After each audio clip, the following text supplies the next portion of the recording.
we're going to do away with that step, and they can just order it and send it, and we'll run it.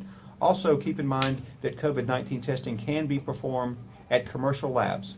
So LabCorp and other laboratories have come online where you can order it just like you would any other lab. Testing for COVID-19 does not mean the patient has COVID-19.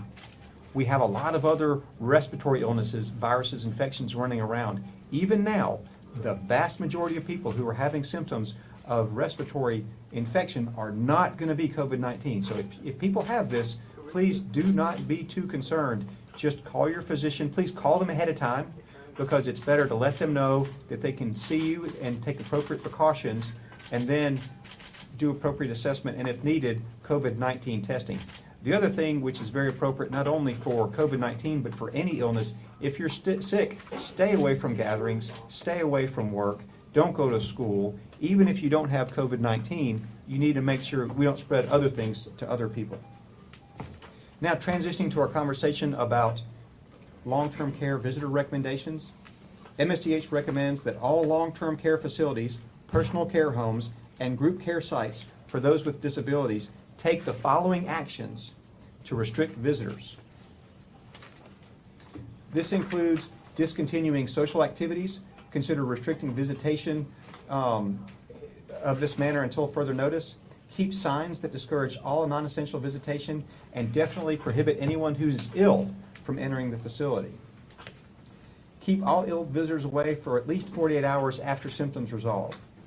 Consider limiting visitation by children, and also postpone any group visits that might come and bring several people into the facility. Visitors should practice proper hand hygiene and cough hygiene. Make sure that the facility has plenty of hand sanitizer and soap and water. Visitors should visit only their family. Get in and get out. Don't dawdle. Don't want to expose other folks. It's also unclear how long these recommendations will be in place, or if they will be escalated. Now, we are making additional recommendations about mass gatherings. To prevent dissemination of COVID-19 in the community, the Department of Health recommends that individuals, communities, and organizations take the following steps. No, I'm good. To prevent illness outbreaks. Excuse me a second. Can you have them mute their phones? Y'all please make sure that your phones are muted when you're not speaking. Please mute your phones. We All right. have heard none of the presentation. We haven't been able to hear anything. It's not muted, is it? It's green. No, it's not muted. We may have to circle back on that one. All right, Yeah, we've got to it's not keep muted. going. Go ahead. All right, to prevent illness in those most vulnerable, we recommend that anyone over 65 or with complicated medical conditions avoid any gathering of more than 250 people. That's going to be an individual choice that people need to take on their own. We are also strongly recommending organizations or groups having mass events of more than 250 strongly consider canceling. If there are concerns or if there's special circumstances that may dictate that it should be continued, we recommend you call our hotline so that we can give you guidance on ways to mitigate it or to discuss different options. Everyone needs to take precautions at mass gatherings, even of smaller numbers, and make sure we use those appropriate hand hygiene and cough etiquette measures that you would normally do. Social distancing is also something that we need to consider. For schools, the Department of Health is recommending canceling, delaying any mass gatherings over 250 similar, also to cancel any group assemblies that are not necessary or unessential. Consider restrictions of athletic events, or arrange it in such a way that there are not large mass gatherings of students or other individuals. But there is no indication to necessarily close schools at this time. We do not have any intent of giving any recommendations to close schools right now. Department of Corrections. In consultation with the Department of Corrections and the Office of the Governor, effective immediately, the Department of Corrections is temporarily suspending visitation at all facilities in which MDOC inmates reside. This is in order to establish sanitation and prevention protocols to prevent the introduction or the transmission of COVID-19 within these facilities. This is a precautionary measure to protect staff, inmates, volunteers, and visitors from potential exposure to the virus.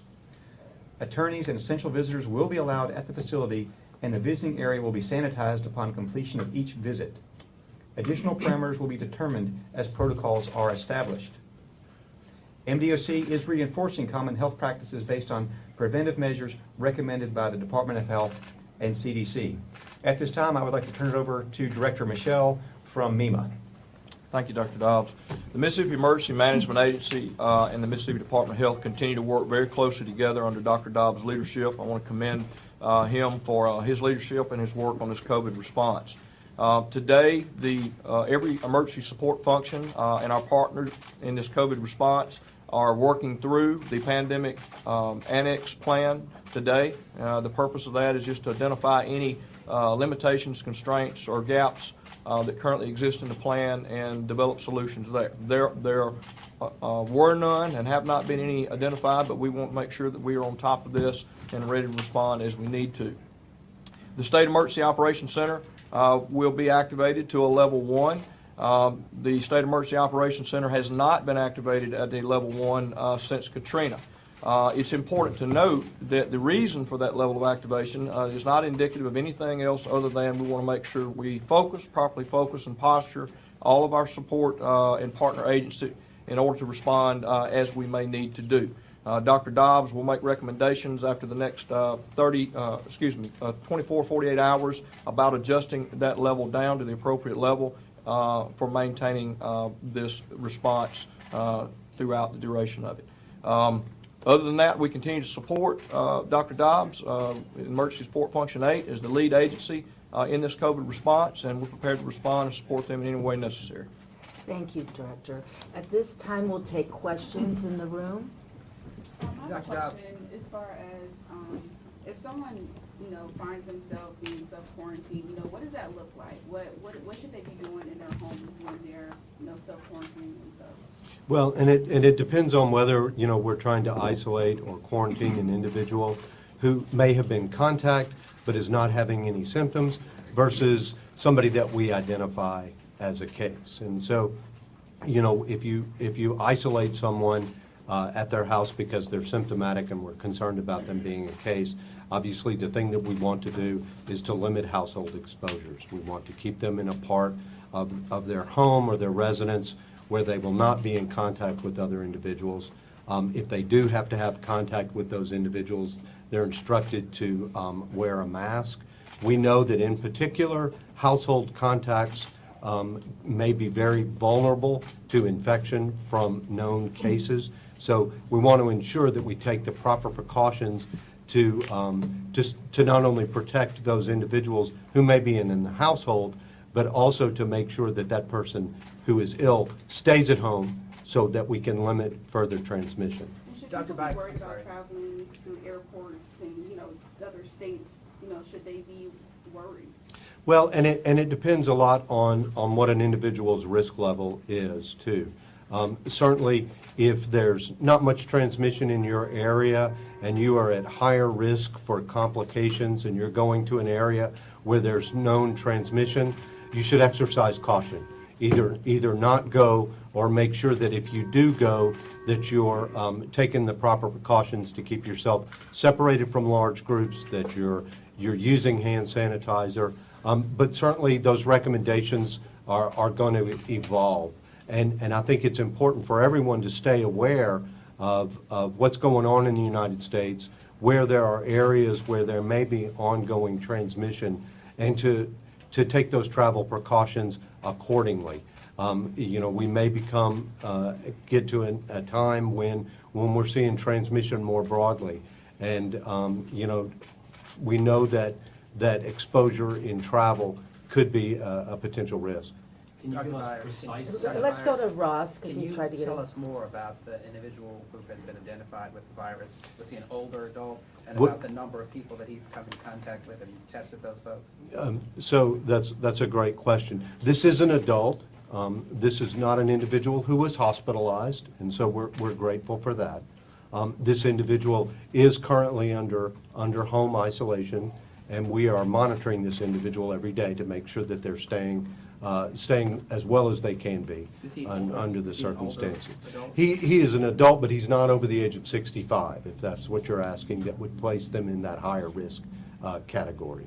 And what about the folks that he's come in contact, you mentioned something earlier, trying to identify the folks that he may have come in contact with. Right, and so we've made identification of a very, very small number of individuals that were at contact, and we have some of those folks under home isolation or home quarantine as a result of their contact. Just a follow-up, he was traveled to Florida, right? Is this travel related or community based, the infection, do you believe? So, certainly there was travel to Florida in the time that could indicate that transmission occurred there, but remember that the incubation period is up to 14 days. You know, we would like to say for sure that it was travel associated because we know that there was travel, but again, the incubation period is outside of that window as well. Was it Dr. able to Dobbs. determine how he got in contact with that? Was it on a plane? Have you all talked with people from Florida regarding him? There is no known direct contact to a confirmed case in this individual. Could you give us a direct list of things that someone who feels they may have been exposed or infected should do as of now to seek testing, isolate themselves, and protect public health? Yeah, sure. So there's several things in there.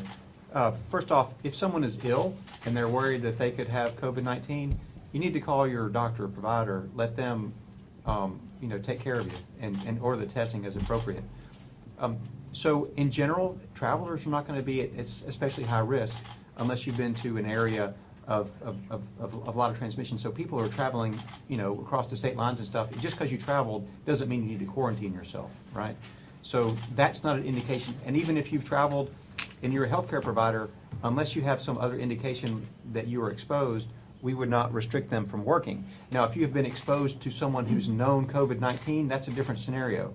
If someone is a known exposure to COVID-19, then we would put them on quarantine and do direct active monitoring to make sure that they do not get ill. Dr. Dobbs, are you at all concerned about schools as relates to students being on spring break and then coming back to the school system? Of course, we're somewhat concerned about it and are taking these measures. It's very difficult to know. The average person is not going to be at risk, and we're going to take some of these social mitigation sort of strategies to sort of limit the number of people who might come in contact with one another. We'll watch this very closely. Certainly, if it's indicated in an area to close a school, it's certainly something we will do. The situation with children is a little bit different in the sense that their risk profile for bad outcomes is very different than it is, say, for a nursing home or other areas like that. So we're being obviously more aggressive in protecting the vulnerable population. While elderly and the suppressed immune systems are more susceptible to complications of COVID-19, are they also more likely to contract the virus? There's no reason to believe that they would be more likely to contract it. I can't say that we know that for sure, but it would be assumed that, there's no pre-existing immunity to speak of that we're aware of, so everyone should be at pretty equal risk of contracting the disease. Just the manifestation of symptoms are probably more severe. Now, if someone calls their primary care provider, because I've received calls from people who say, I'm alone, I'm sick, and I've called my primary care provider and they don't know where to get this test. Is that access expanding now? And if you call your primary care provider, will they know how to get tested? That's a good question. It is available, right? So there are thousands of doctors and thousands of nurse practitioners and PAs in the state. So we can't assure that everyone is going to do something, but the testing is absolutely available, both through the Department of Health lab, absolutely available through the private labs, as mentioned before. There's some procedural processes you have to do as far as like collection and storage and shipping, and those are just normal things you have to deal with. But if a clinic, hospital wants to send a sample, they are perfectly able to get it to us or to the private labs. Dr. Dobbs, are you concerned about people overloading the emergency rooms who fear they might have the virus? Please don't visit the emergency room unless it's an emergency, right? Emergency rooms are for emergencies. And if you're ill and worried, please, call your clinic. Go ahead and make a forward call. Let them help triage you and figure out what to do with you. Emergency room is the exact wrong place for these folks to go. If you do have COVID-19, We want to make sure that you get the appropriate care quickly and not go into a scenario where you're having to wait in a waiting room for hours and exposing other individuals and not getting the personalized care that you deserve. Dr. Dobbs, is the department monitoring people in North Mississippi that might have had contact with the patient in Shelby County? We are. How many are you looking at? We're looking at 2 individuals now, and they are symptom-free. Just 2? Yes. We heard something earlier about limiting visits to the state capitol. Can somebody elaborate on that? We, Speaker and I have been visiting about that today. We anticipate Dr. Dobbs will give us some indication on how we should proceed. Those will include, for example, we have things in the rotunda, every day downstairs. I think those will probably cease during this period. And we'll look to Dr. Dobbs to give us other indications on limitations coming in and out of the Capitol. We intend for the legislature to continue to work. They're at work today, and the Speaker and I are going back down there in a minute, and we continue the people's business throughout this process. The Speaker, So have you made a definite decision that you will limit visits? That is the recommendation of Dr. Dobbs, that obviously he just said 250 people. It was kind of a threshold. We got 250 people in there every day just working.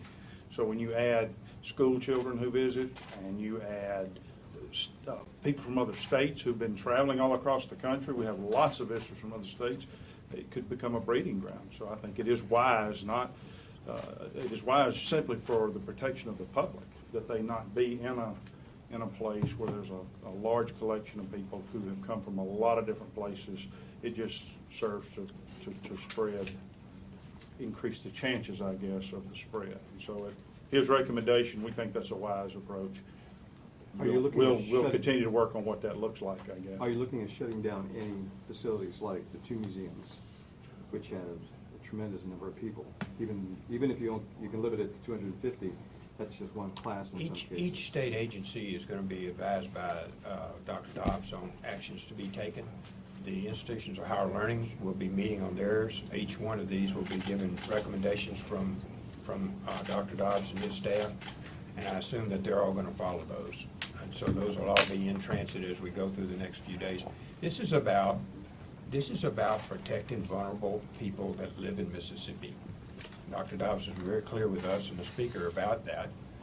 We are about protecting people who may have a very adverse outcome if these steps are not taken. So I know the Speaker and I and Dr. Dobbs are all, and the Governor, I just talked to the Governor about an hour ago. We're all of the same mind. We're all working together on the same program, which is to protect our vulnerable Mississippians going forward. And we're going to follow the advice of our physicians. Dr. Dobbs, can you elaborate on the physical process and what happens with the tests after they're taken?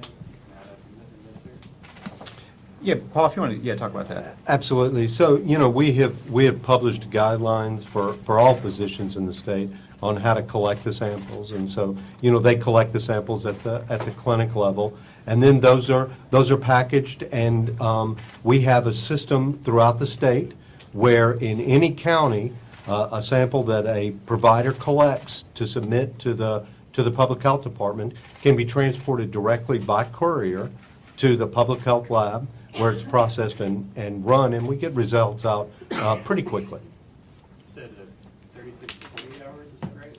It depends on certainly the number of tests that we're running. Right now, though, we're getting results out in a matter of just a few hours after the sample comes to our lab. Obviously, there may be some delay in transit time, but as soon as it hits our door, we're working and processing those samples on a daily basis. So we have a daily run that's going on now. How many tests have there been so far? How many? 42. We've had 42 tests. We can run 200 a day, and we have capacity for 1,000 patients at this time, and we're getting additional supplies as time evolves that we can do even more tests. We do not see at this moment any bottleneck from our lab running tests. What's your recommendation to parents that have children who have health issues like asthma and heart problems? They do have chronic conditions and would follow certainly those mass guidelines. Certainly would be very conscientious about protecting them, hand hygiene, and watching them closely.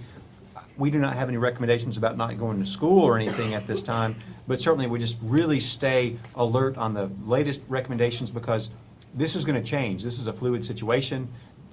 It's going to be different next week than it was this week. Director Michelle, you mentioned that you're raising the Emergency Operations Center to level 1. Can you talk about what functions that will serve, how will y'all be helping out in this effort? What a level 1 means is that all of the 15 emergency support functions will be physically manned as opposed to having access virtually. And what that will do in this case is bring everybody to the proper posture, gain the proper attention, and then as Dr. Dobbs deems, we will probably go virtual on some of those emergency support functions that Dr. Dobbs deems are not mission critical at the present time.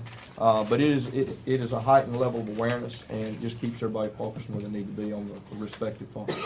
Are there, as far as those functions go, is that like helping to get testing out, or is it helping like supply shelter if people need it? The testing piece is fully on the ESF-8, which is in this case Mississippi Department of Health on the testing. What we would do is if shelters needed to be, we could help facilitate those.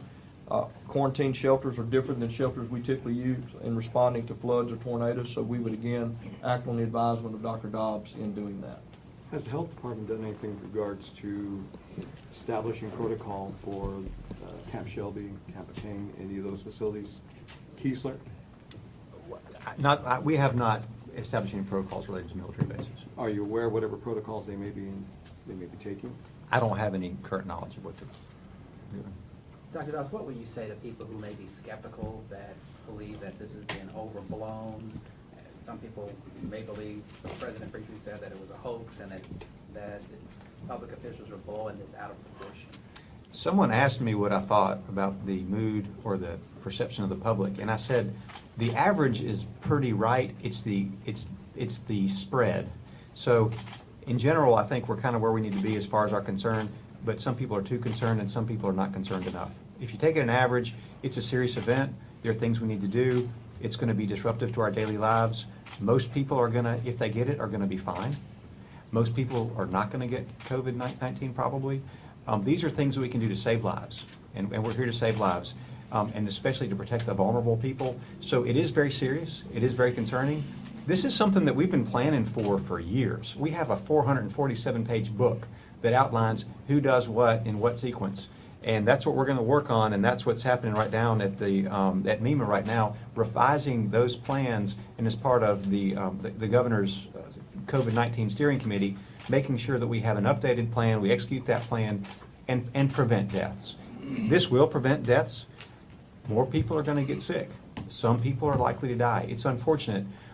We are here to make sure we minimize that impact and also extend it over time such that we don't overwhelm our healthcare system. That's an asset that we need to be very conscientious of, because when people get sick and they have to go to intensive care units, we do have a limited supply of those types of operations. Any advice for colleges? Students are coming back from spring break all across the world, unlike K through 12. What do you suggest colleges do? Right now, we're suggesting the same sort of mass gathering prohibitions that we're doing for everyone. Certainly there are, we think it's very important to go ahead and make plans for virtual classes, or what you would have to do if we didn't have classes. And mass gatherings include classes of 250 or more, right? So we'd like for people to look for options for that. Certainly if colleges or community colleges want to do something more precautionary, we're fine with that, and appreciate their planning efforts. It's certainly not a wrong thing to do. So a lot of it's planning and sort of limiting the big risk, and obviously some of the basic stuff, hand washing, staying home when you're sick.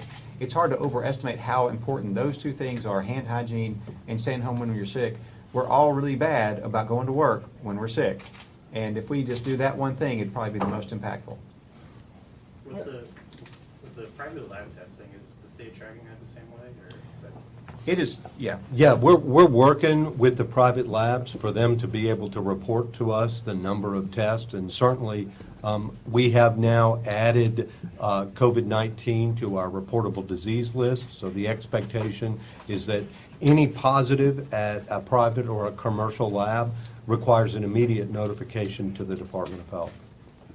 What triggered the test? You don't know exactly where he was infected, But what triggered the test? What were the symptoms? What, did he not follow the screening, the normal hospital screening?